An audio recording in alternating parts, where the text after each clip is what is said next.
I'm Reni. People also know me as Reni the Resource. And as you said, I'm a financial literacy content creator and I own a multi six figure business as a content creator.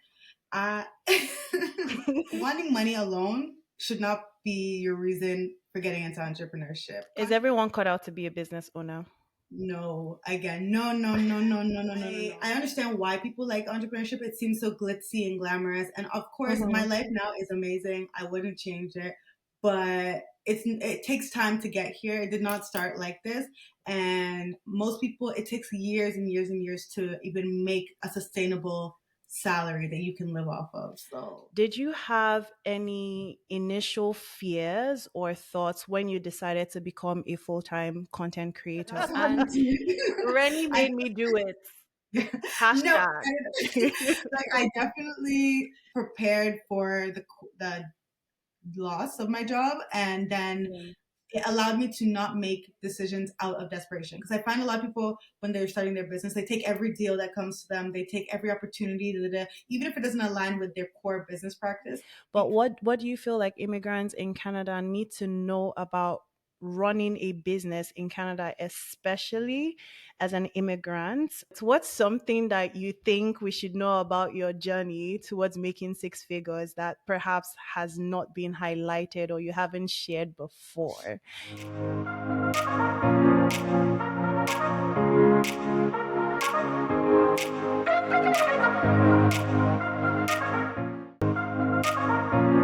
Hey guys, so we have Reni, Morenike Odetoyinbo. See, I'm Wow, not see, Yoruba. I'm not Yoruba, so how do you say your last name? you said it well. Odetoyinbo. Odetoyinbo. Perfect. I don't think it was. You hesitated for a little, but let's just stick with Reni for now. That's fine. No, it was good. It was good. It was good. Yeah, but thank you so much for being here today. I will allow you to introduce yourself, but let me just, lay a little groundwork to start. So, Reni is a content creator, a marketing consultant, and a finance enthusiast based out of Toronto, Canada. And she has a very special gift of breaking down very complex topics and making it really simple, especially when it comes to finances. And today we'll be discussing her journey to building a six figure business. And really, my goal is that everyone who's watching this episode is inspired and can see a picture of possibilities. And I know I'm doing it for you guys, but I'm really doing it for myself as well. I believe that there's a lot of things that I'm going to learn, listening to you speak today because I've listened to you for the past couple of years. And I can tell you that, my life is very different, just from the wealth of knowledge that you've generously shared. So again, thank you so much for being here today. For those who might be living under a rock and they don't know who you are, can you introduce yourself? Just tell us where you're from, your background, and how you started your entrepreneurship journey. So thank you for that kind introduction. I really appreciate it. I'm Reni. People also know me as Reni the Resource. And as you said, I'm a financial literacy content creator and I own a multi six figure business as a content creator. Uh, where did I start? I started in, well, this business. I started this business in 2020, and it was because I bought my first house. So I was 23 at the time. People had a lot of questions like, how are you able to buy your house at such a young age? So I decided to make a video, and it has literally blossomed into my full time job and now a business that allows me to travel the world and just enjoy life at the same time. So that's a little background about me. So, context, right? So, most people who are watching this video, they're immigrants, right? So, you're from Nigeria. Correct. Where in Nigeria are you from? What state? I'm from Ocean States and Ogun States. Bop, bop. Okay. And when did you move to Canada? So I moved to Canada when I was 4 years old. However, I've Okay, never so you've lived. been here a while. Yeah, but I've never lived in Nigeria actually. So I was born in England, in London, England. My parents left Nigeria in their mid 20s and they moved to England when they had that whole Commonwealth visa thing. So they were the OG Japa people. Yeah. And they had me and my sister there, and then we moved when I was 4 years old in the year 2000 to Canada. So it's been a while. I've been here basically my whole life. So I have a couple of questions for you today, just so we get to learn more about your journey and also, take some things home as entrepreneurs. So, in starting your business, so right now, your full time work is being a content creator, a finance and lifestyle content creator. Did you have any initial fears or thoughts when you decided to become a full time content creator? And I ask that specifically because I think recently, I think it was last week or something, you put something on your story where you showed like the different years that you've been doing this for, and you were expressing gratitude like for the fact that you actually took the leap, which means that initially you would have had some things that you're like, should I really do this? Just initial fears that, came with going from a corporate job and something that you're familiar with to then taking on content creation full time. So, what Yeah. were those initial fears that you had? So I guess just to give everyone some context, at the time I was working at one of the major banks here in Canada, and I was in their wealth management department. And I had started my YouTube channel in 2020. As we all know, 2020 was COVID. We were all at home. I didn't have my 1.5 hour commute, and I was already in that job for a while. So I was very comfortable. So it allowed me to do both content creation and my full time job at the same time and be like extremely, extremely comfortable doing both. And I was consistent. I was posting 2 videos a week on YouTube. I was, on Instagram. I was like, wow, this is amazing. And then I got a promotion at work, and that promotion was to a team that was small, very small, like 4 people. And then 2 of those people, once I joined, it was like, oh, finally we have some help. I'm going on leave. So 2 of them disappeared immediately. And I was just like, okay. So I started doing the work of 3 people and only getting paid the salary of one person. So I was just like, okay, this is great. And usually I would batch record like 4 YouTube videos every Saturday, but I just did not have the energy because I was so tired from work.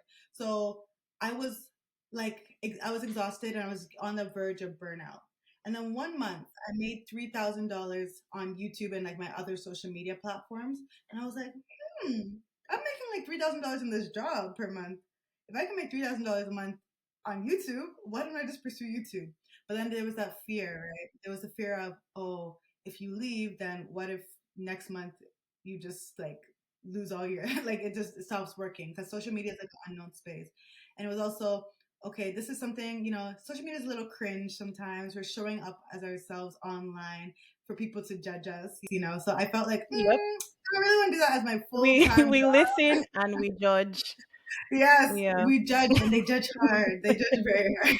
So I was just like, do I really want to leave this safe, comfortable, paying job and just leave and try this random thing? But the reason I feel like I rationalized to myself that, okay, you're young, you have no kids, you have no dependents at all. If not now, then when? Like when would be the best time to take this leap? And I decided that Yeah. okay, this is the time. So that's really how I decided it. And also I look from it from a financial point of view because obviously I'm a financial girly. And I saw Yeah. that okay, the numbers they weren't making too much sense, but they're making enough sense that like if I dedicated enough time to my business, I could surpass the income that I was making from my full time job at the time. So I left my full time Yeah. job October 1st, 2021, and I have never looked Wow. back. You said a lot of things that I want to get into, but if I get into them, I'm going to end up asking questions that I don't have in my list. But Mm-hmm. you mentioned, earning $3,000 from your YouTube, and that made you consider like actually switching into full time, right? So you had already been creating content. So it wasn't like a hard, okay, I'm just going to abandon my business and then start this thing that I haven't tried out before and then hope it works. And I think it's also like important to consider the fact that I mean, then it was 2020, so it was COVID. So obviously times were even difficult, but it's like now things are a lot more difficult. Like if someone left their job today, the chances of getting that same job, it could take you like up to a year or more, to get that. But I want to talk a bit about the mindsets or the motives to, starting a business, right? Is money or money alone, the desire to make more money alone, reason enough for someone to consider starting a business? And also, to add to that, do you think that everyone is cut out for business ownership? Because I think entrepreneurship right now is something that is such a huge buzzword, and like everybody wants to run a business. And I mean, to be fair, because like you get into jobs that they're not paying you, well enough, and like people are up to like their necks with bills out here, and so we look for things that we feel we can do and then pursue those things as businesses. But I don't know, from your experience, what would you say are good and bad reasons, to get into entrepreneurship, either part time or full time, really? I would say full time because that's what you're doing full time. And Yeah. also, is everyone cut out to be a business owner? Okay. I think that, okay. I think that being wanting money alone should not be your reason for getting into entrepreneurship. Controversial, maybe, but I I feel like this is the hardest job that I've ever done in my life. You know that saying? If you do something you love, you never work in a day of your you'll never work another day in your life. Lies. Lies from the pit of hell. It literally, I don't agree with any of that at all. Because I truly think that when you are running your own business, you're doing the job of like 10 people at once sometimes. I am the admin person, I am the accounting person, I'm making content, I'm marketing, I'm sales if I want to get more clients. Like you're doing all these things. And I truly think it's an easier path to take to just go get a 9 to 5 and then start upskilling and making your like getting into those super high paying jobs in like the tech industry or another 9 to 5. So I think that if you only are in it for the money, it is you could do it, but I think there are easier ways to make money, in my opinion. Like I don't think this is the path that I would personally take if I was just in it for the money. Of course, now I've been able to make way more money than I was able to make in my 9 to 5. But if I had known how hard it was before I started, I don't even know if I would have started this. Like, would I have, if I had known how much time, effort, and like, if I thought I was tired then in my 9 to 5, how tired could I possibly now? Like, if I had known, I don't know if I would have started as well. So, to answer your first question, I don't think money alone is a reason. I think you should have passion for the problem that you were trying to solve with your business because passion will help you, and even when the money is low or when the money is high, you will have that passion to sustain you. But also money should be a factor, kind of, in my opinion. It shouldn't be the main factor, but it should be a factor because I see a lot of business owners that I meet that are running businesses that have lost money for the past 4 years, and I'm like, this is a good use of your time. Like, yeah.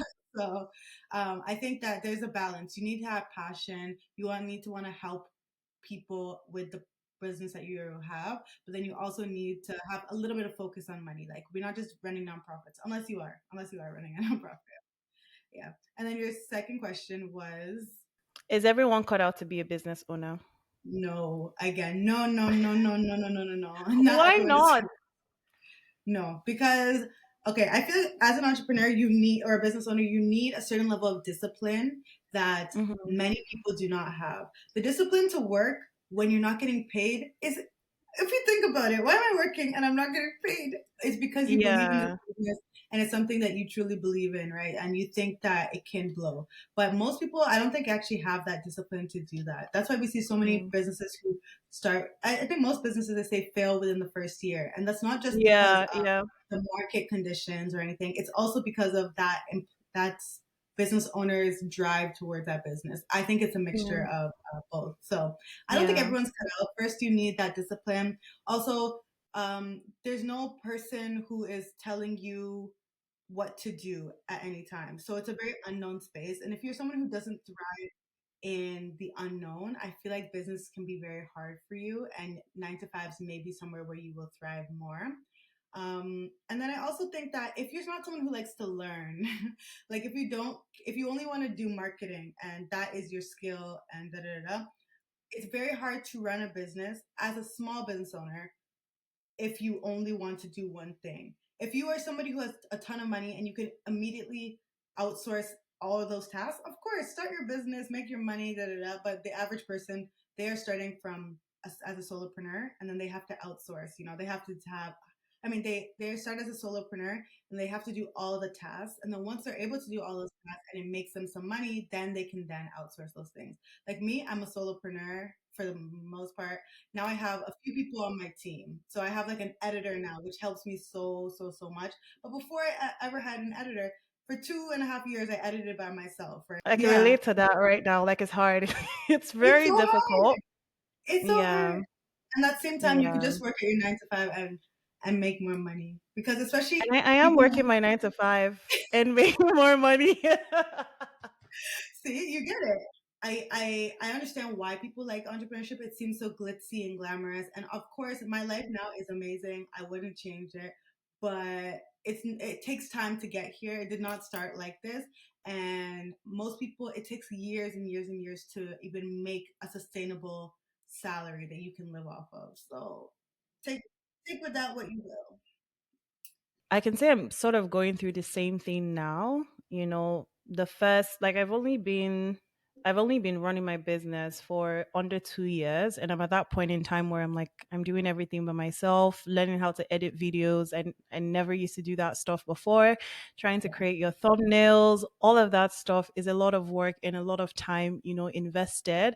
And I had to go back to work because that I needed that to be able to sustain what I'm doing right now, because getting that consistent income doesn't really happen, in Yeah. entrepreneurship at the very beginning, at the very least. I mean, we have the lucky few who might be making bank, once they decided to do it, right? But it's been very interesting. And I think I'm of the opinion that a lot of people give up too easily when they start running businesses. So they might not see profit or even any income starting off, and then they think, okay, I'm not cut out for this, or it's just not for me. Let me return. And they've, like you said, they've painted that glitz and glamour when it comes to entrepreneurship, just thinking that, oh no, if I do one plus one, I'm going to get two.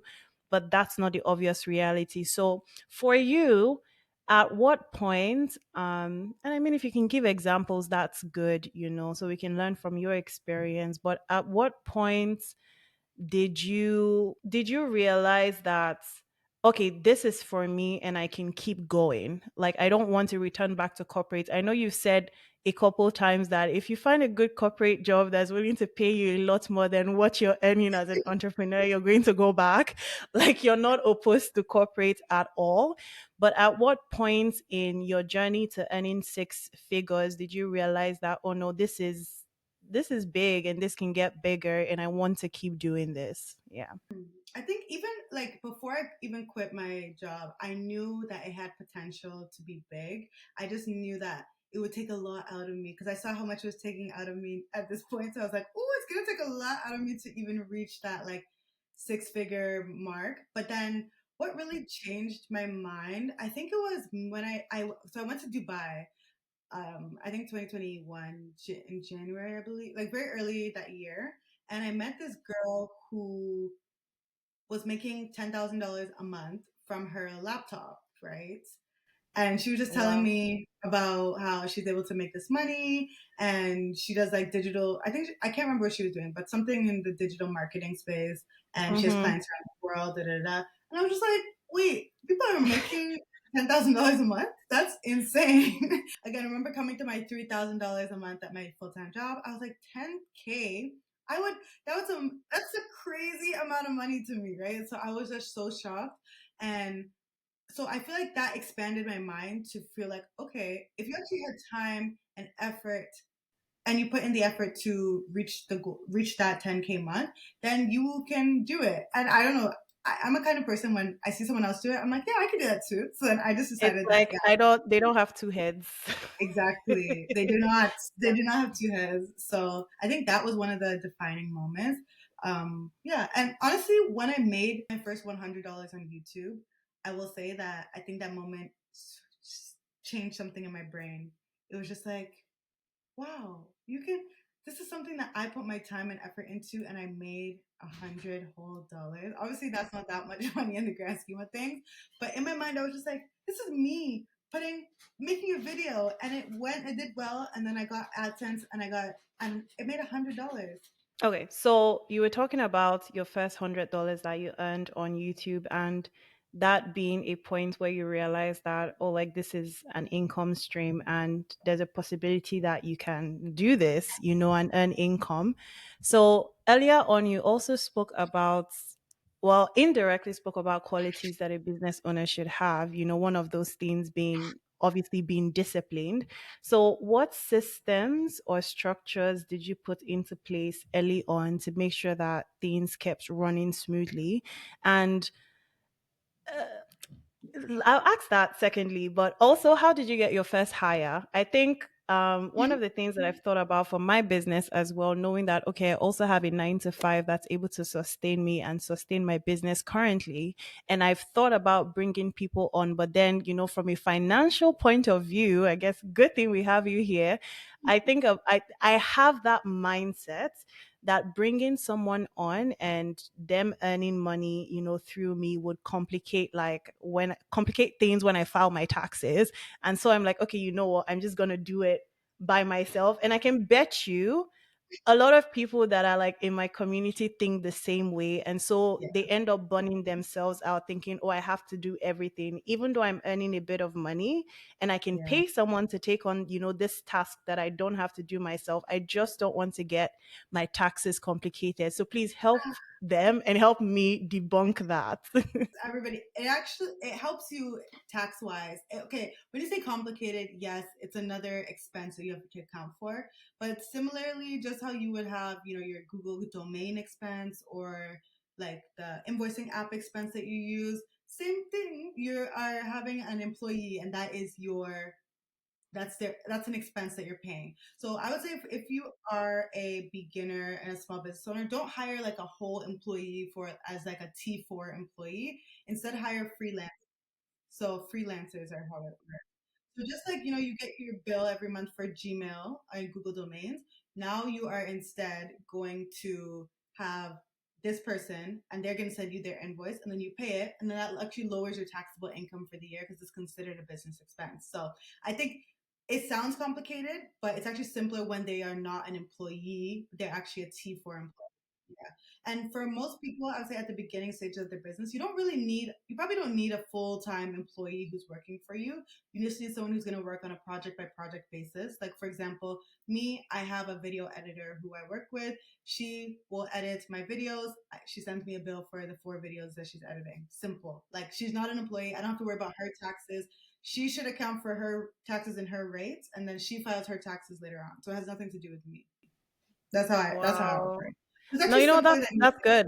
That's simple. No, because I thought that if I wanted to bring someone on, they had to be an employee or they would be identified as an employee to CRA, and then I would have to give them a T4, and then that just like think. complicates things for me. But knowing that I can just get a freelancer on it, yeah, I'm gonna do that actually. Because I've also Yeah, thought you about should. it as a way to help um other people who I know want to like get into marketing and want to get Mhm. into like a specific skill set that I actually need for my business. And I'm like, oh, I would really love to bring, Okay. this person on to help me with this, but then I don't want to complicate things for myself. But just knowing that I can hire them and they would have to be a registered freelancer. Would they have to be? So honestly, none of it concerns you. All that concerns you is that you're paying them every month and they're giving you an invoice. What they do with the money, not your business. So it's like, for example, if you do consulting for a business owner and you do like, or let's say, yeah, you do consulting for a business owner that you give them an invoice. If you decide not to pay your taxes on the money they gave you, it's not on them. They don't care. So same thing for you. Like I hired moderators for my group and I was paying them like a few $100s each per month. I don't know if they filed their taxes, but it has nothing because I got that invoice from them. And I will also say the way that I knew it was uh, time to hire additional or people to help me out with my business Mhm. was when the amount that it would cost was lower than the value that I added that I had for my time. So let me explain that. I saw Yeah. this quote, this chart on women who freelance. I'm not sure if you know them. It's like a Yeah, I community, do. and they have this chart where it's like, here's how you can calculate your hourly rate. So you start with like your annual, what do you want to make? So I was like, I want to make $200,000. And then as I said, okay, how many vacation days do you want? Or how many weeks of vacation do you want? Okay, I want to take at least a month off. So that means I'm only working for 48 weeks. So that 200,000 has to be made in 48 weeks. Now let's lower even more and go to on a monthly basis, how many, or and let's take out taxes as well. On a monthly basis, how many how much per month you need to make in order to make this 200K. Then on a weekly basis, and then it went all the way down to an hourly basis. So I figured out my time, like, okay, if I want to make 200K, I actually need to be charging like $250 per hour based on the calculations. And then I was like, then it takes me 4 hours to edit a YouTube video. So that means if anybody is charging me less than $1,000, technically I'm saving money. And most people obviously are not charging you $1,000 to edit a YouTube video. They're charging you 100 or so, or maybe 200, depending on how advanced it is. So I just realized, like, wow, I that's what really allowed me to scale and hit six figures because I realized the value of my time. And then I went from there. So Based on your experience, what would you say are some basic things that immigrants in Canada need to know about? And I mean, I feel like this is such a broad question, so like touch on whatever it is that you can. But what do you feel like immigrants in Canada need to know about running a business in Canada, especially as an immigrant? two main things. The first thing would be that there is money out there to help you run your business. So there Mhm. are lots of grants. There's lots of funding that you can get as a business owner, especially a BIPOC business owner. There are lots of different Yeah, grants that are out there.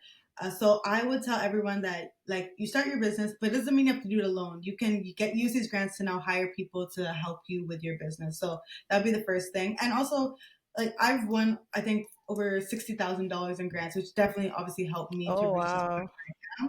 So go online. The CRA website actually has a grant portal where you can search grants in your neighborhood, in your region, and then there are also like grants for specific niche industries. So, for Yeah. example, there's this one called Canada Creates or Ontario Creates. It's an Ontario based program, and my friend won $20,000 to produce a podcast series. Like, Oh, does she need $20,000 to produce a you mean podcast? like what I'm doing right now? Really, what you're doing. And Wow, that's yeah, awesome. and multiple friends have won that, so I know it's possible. But everyone just needs to apply. And I think we often think, oh, do I know enough to do this? So, like, what do I really? Am I qualified to apply to this thing? But I would Yeah. just say, shoot your shot and apply for all of them because there's money out there, and a lot of grants go on what is it? They're not sent out because a lot of people don't apply for them, or people who apply don't meet the criteria. So just apply. It's like a scholarship. Just Yeah. apply. You never know what may Yeah. happen.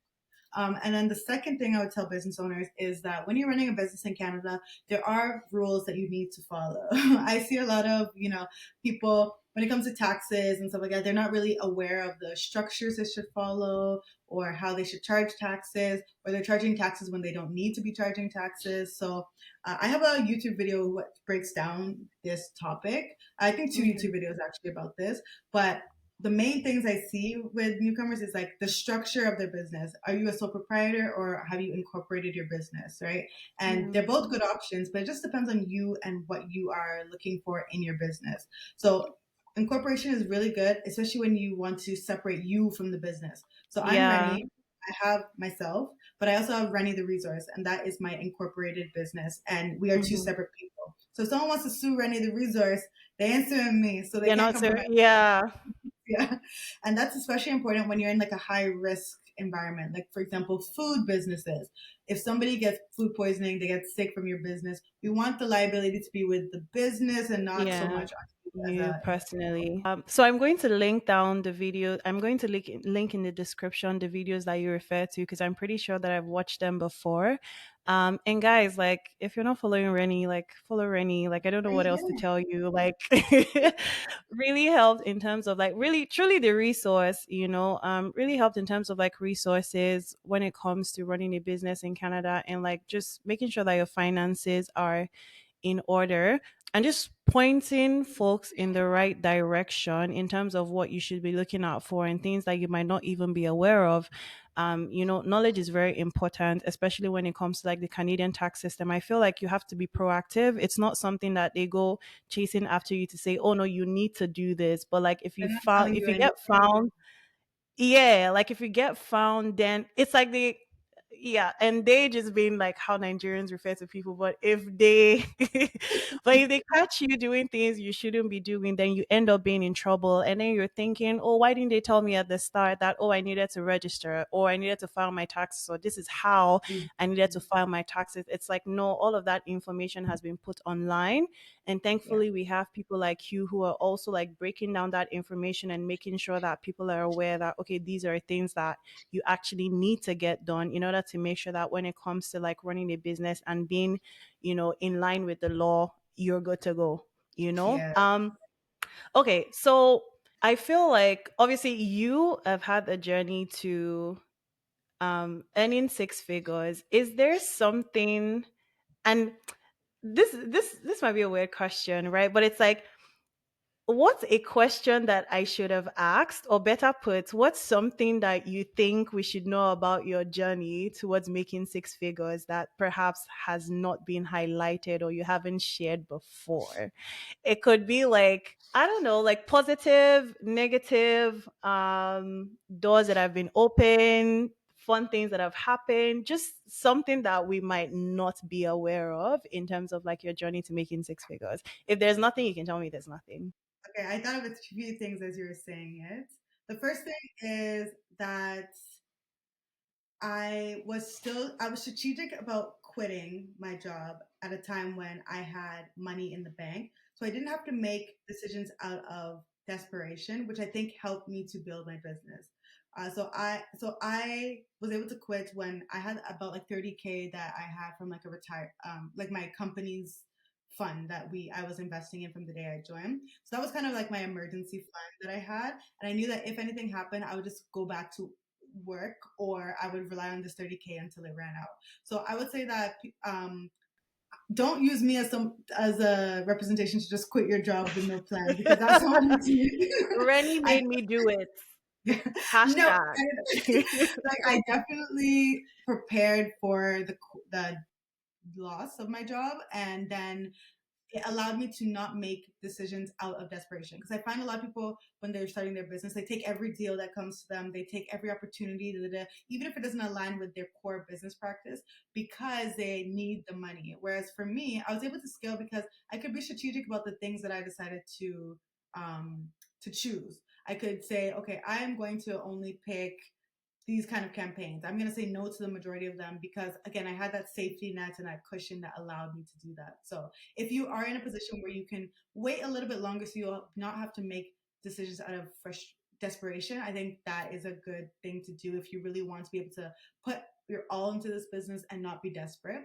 And then one other thing I would say is that I feel like I strategically tried a lot of things, failed at some, and then just kept it pushing. They always say that there's no such thing as failure, just you learn something and then you move on like that. And I truly believe that. I When you look at me, you may think, okay, she knows so much, she just done this, whatever, whatever. But it's really because I was strategic about, okay, let me try this thing, let me try YouTube, let me try TikTok, let me try this. I used to do LinkedIn revamps, and I would help people revamp their I LinkedIn. remember that. I revamped my LinkedIn from your video. Oh yeah. And then people started Yeah. asking me to do it for them personally. And I was like, okay, sure, I can offer that Yeah. service. And I did about maybe 15.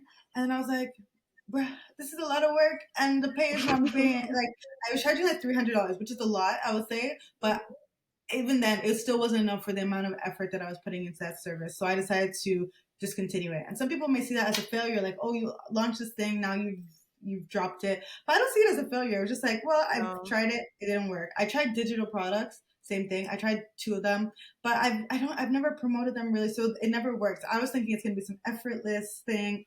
It didn't work. So I decided to drop Yeah. that too. And then there have been things that I've tried and have really worked. For example, my accountability group, I launched that last or 3 years ago now. And every year it's been growing bigger and bigger. Last year was 50 people, or the first year was 50 people, second year was 100 people, this year it's 150 people. And we're just going to keep Wow. scaling and scaling and scaling. And that all came from an idea that one of my followers gave me, and I decided to start it. So it's okay to start and try things, but remember to know when to let go of them when they're not serving you and when they're not serving your bottom line as well. The fact that you tried something and then it didn't work out, it's like, no, that's knowledge that I have to know that, okay, if you do this thing this way, it's just not going to work out. And it doesn't even mean, like, for example, digital products, like I wouldn't pick that up sometime later in the future when I have the team that's able to, take that on. And depending on like how the industry in terms of, like, digital products, how it goes. But it's like at that point in time, I did something, it didn't work out, that's fine, move on to the next thing, and just being willing to keep trying things no matter what. And I think that's a really good segue into my second question, my last question, or my second question. In terms of, you're a marketer, I'm a marketer, 2025 is coming. You've managed to build a really, really successful community online, which obviously, like, I'm a huge fan of, and very supportive of the work that you do. And obviously, you give a lot of value, to everyone in your community.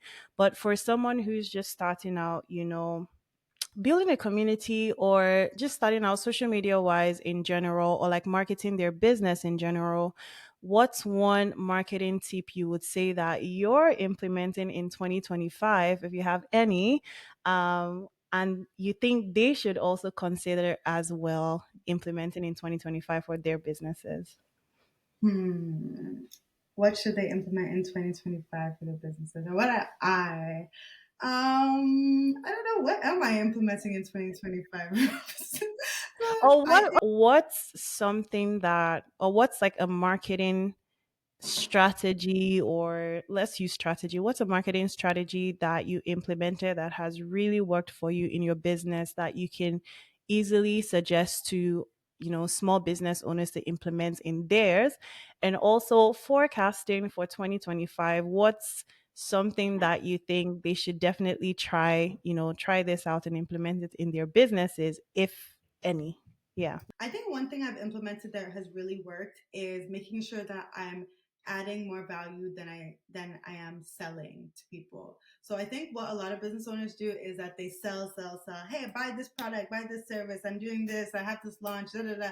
And it's like, okay, we get it. We've heard you, but what Yeah. value is that service going to add to me? What value have you as a What is it person doing added? for me? Exactly. Yeah.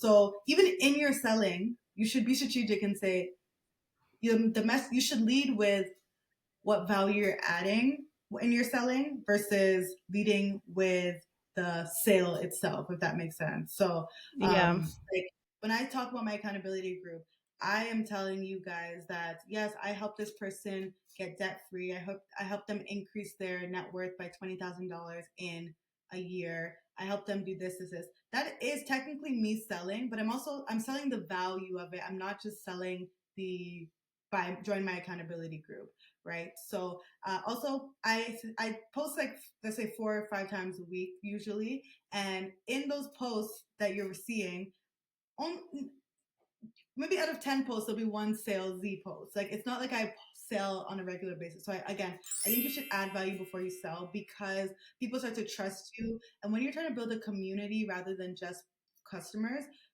trust is really important because when they trust what you sell, like when they trust you and your opinion, then they will buy anything that you sell. I think I have a pretty engaged audience who literally the second I drop tickets, they're being sold. Once people are asking about my accountability group constantly, and it's because I'm not constantly selling to them. I'm adding value to them, and the more you add value to someone, eventually they want to turn back and add it back to you. I mean, I'm a testament to that. And that's going to bring me to the final thing, actually.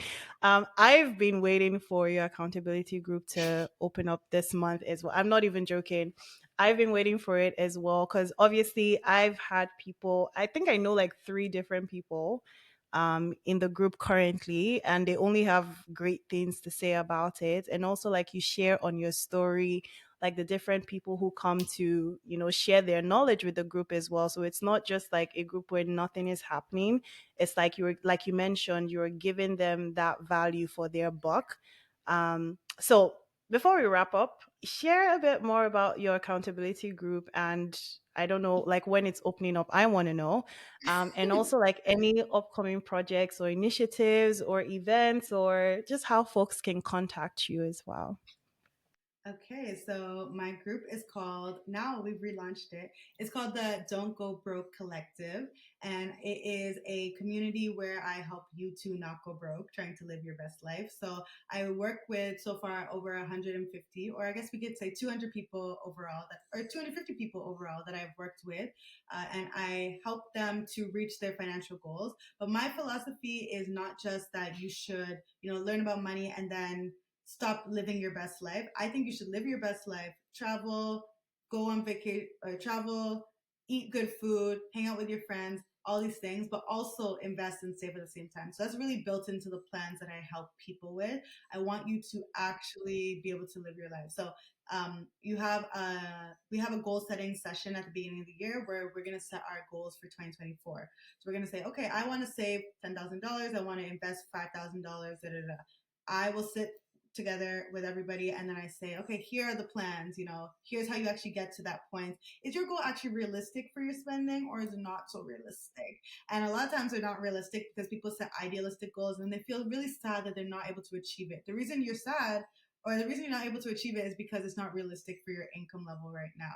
So we work on that, and then it's you publicly declare that number in the group, and then every 2 weeks when you get paid, or whatever your payment frequency is, you are going to put in the group that you have sent X number of dollars to your savings accounts, to your investing account, and then your moderator will check in with you every 2 weeks. So it's like, it's not just the learnings, but you're also having someone keeping you accountable and saying, have you done this yet?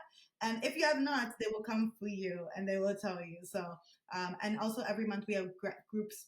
Every month we also have a guest speaker about a different topic. So we cover investing, we cover saving, we cover budgeting, we cover financial mindset. We had a financial therapist come. We've covered debt repayment. So there's pretty much something for everybody. And I think the most beneficial part, honestly, is the community that you build from this.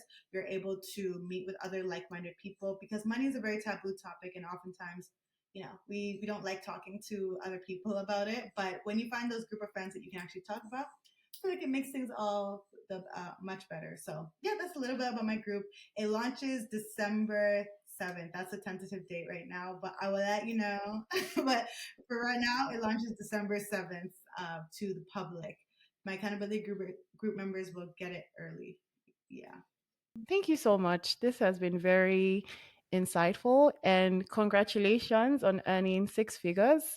Thank I'm you. sure it's going to be seven figures not long from now. Amen. Amen.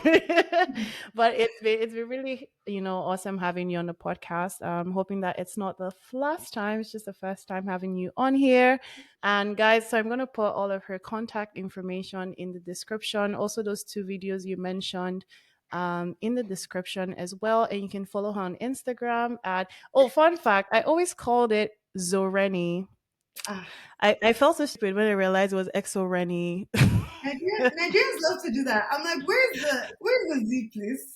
Where is To it? be fair, there was no comma. It just had Zoreni. And I didn't know it was from Morenike. I just saw Zoreni and I was like, Zoreni. Oh, Until okay, I heard you okay. say ex Zoreni, I was like, oh God. But, anyways, so great chatting with you. Thank you so much for being on the podcast today. Thank you for having me. It was so great to be here.